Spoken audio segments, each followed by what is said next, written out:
Greetings, ladies and gentlemen, and welcome to this latest edition of Tales from Outer Space. And as always, I hope that you enjoy. Story number 1. Creatures of the Void, written by Paragon Nostus. It came from the Veil of Reason, the borders of Ethereum. It came from the Void. The galaxy trembled as nothing could possibly come from the empty abyss. It came from the space between galaxies, the inhospitable void, where even light does not deign its existence there. A jet black monolith pierced through the souls of both me and my crew.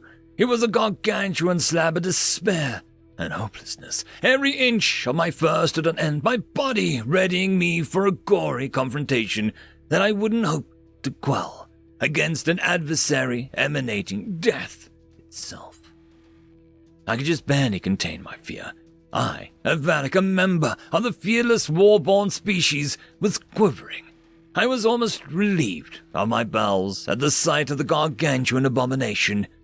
I, however, could not say the same of the younger ensigns, petrified in the smell of fear and subsequent shame.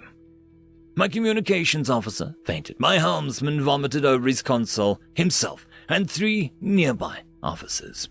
My second-in-command promptly relieved herself as a look of horror washed over her, slumped in her command seat in a posture of both astonishment and fear, nearly asphyxiating herself, fretting the possibility of a slight movement being noticed by the behemoth before us. Its weapons were intimidatingly deadly, as if laying your eyes upon its arsenal would result in instantaneous, agonizing death. This is no doubt a warship of astonishing size, nearly 200 times larger than our own attack cruiser, speeding from beyond the inky space thought to be dead. Each and every inch of the smooth ebony reflective hull was crammed with armament, but yet elegantly designed for maximum terror. The elegance wasn't that of wealth, status, or aesthetic. It was the elegance of death. It instilled a primal fear, one that had never been unperturbed. Every fiber of my being was telling me to flee. I started to get my words out of my snout. Feigning confidence, I relented. Shields out to maximum. Ready the plasma armaments. Set scan for life size. Only half of the bridge crew responded to my orders. The remaining members continued to be fear-stricken, quivering as their flight instinct took over their rational minds. Captain, I am unable to pierce the object's outer hull. A meek-sounding ensign relays with trembling voice. My second-in-command squeaks, Any power signatures? She was immediately assured by Lieutenant Quagga. No power signatures of any kind, madame. Hissed the stocky reptilian, repressing all emotion. Seeing the state of my second in utter terror was no surprise of mine. She had evolved from a smaller marsupial species after all. In fact, one of the reasons I requested Officer Mistali was because of her ability to turn the act of fleeing into an art form.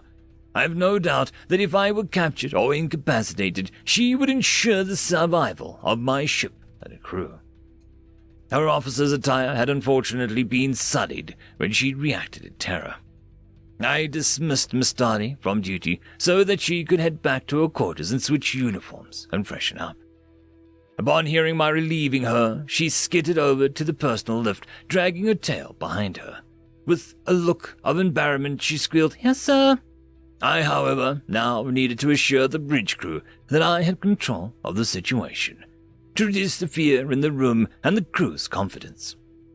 Do we have any speed or trajectory on the monolith? I barked. Yes, sir. At current trajectory in 6 months, it will skim the surface of Dan Task 4. Looking over at the lieutenant, I say, stout. Can we keep on a pursuit course? He replies, Yes, sir. So long as it does not increase speed, we should be able to keep up at 70% thrust capacity. The mission couldn't have gotten any worse. Well, I say that, but at least whatever it was hadn't reduced our ship to debris field in the backwater nebula.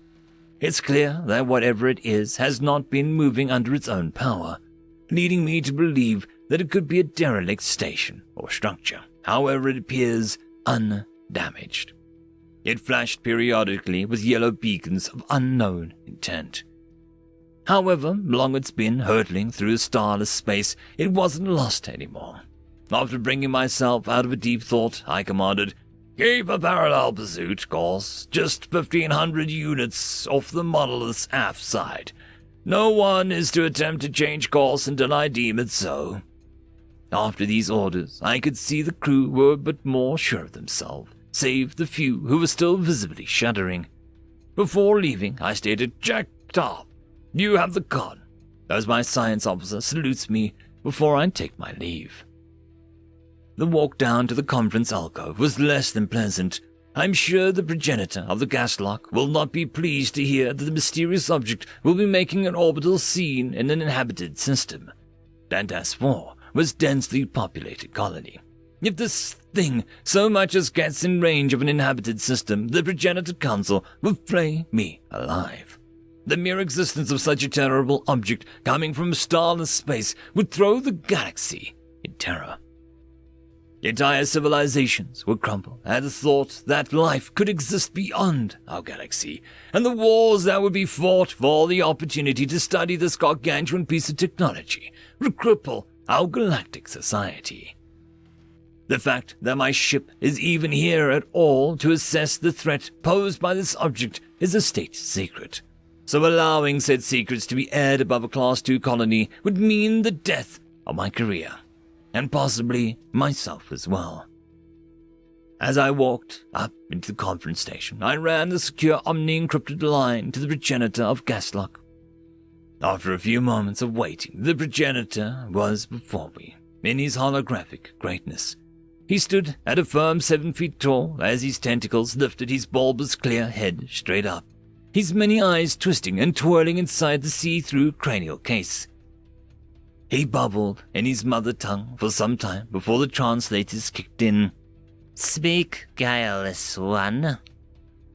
"Hey, Ron, watch out for that small toy-sized ship. I swear, every time we go in one of your exotic fishing spots, you scare the piss out of some poor emerging species.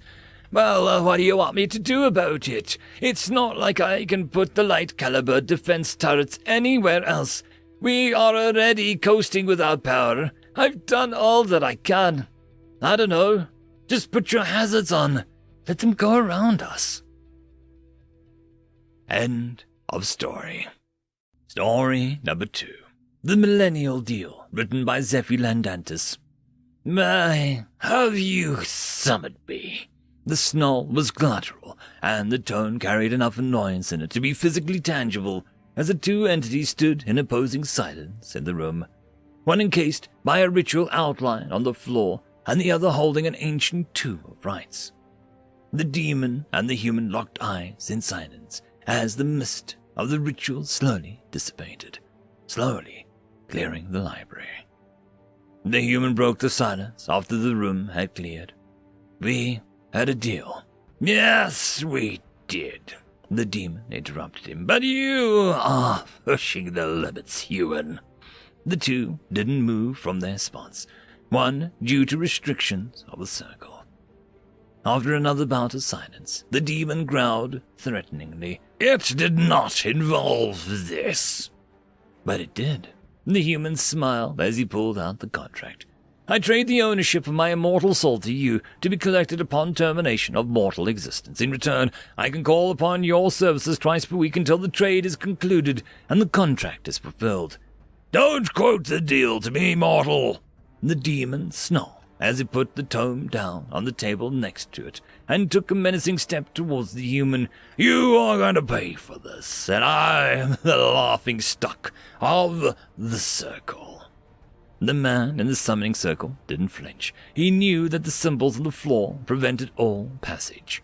He just smiled and shot a glance at his wristwatch. "It's 2 minutes till midnight, Exabar, and I still have one service to ask this week." Exabar, supreme evil counsel to Beelzebub himself, took a step back and sighed. "Ask!" "I'll need you to slap the cheeks of Beelzebub."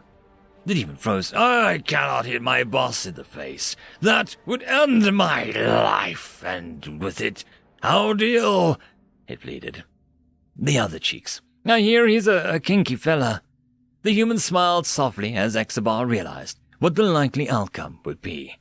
You're an asshole, it muttered. And soon you will be the owner of two. The human smile widened. Are we done here? Exabar slumped, its shoulders in defeat as it picked up the tome from the table. Yes, we are. Good. I'll see you tomorrow for the weekly cleaning. Bring the maid uniform. End of story. The algorithm reckons you should be watching this video next, and I recommend that you should be always watching my video. So, clickety-click with energy! And yes, clicking that does help the channel. Thank you very much. I'd just like to thank the T5 members and Patreons. Alithia, Barkey, Feudikiol, Meridian 117, Cam Maxwell, Casper Arnholtz, Albarden, Guster, Lord Ashrakull, and White Van.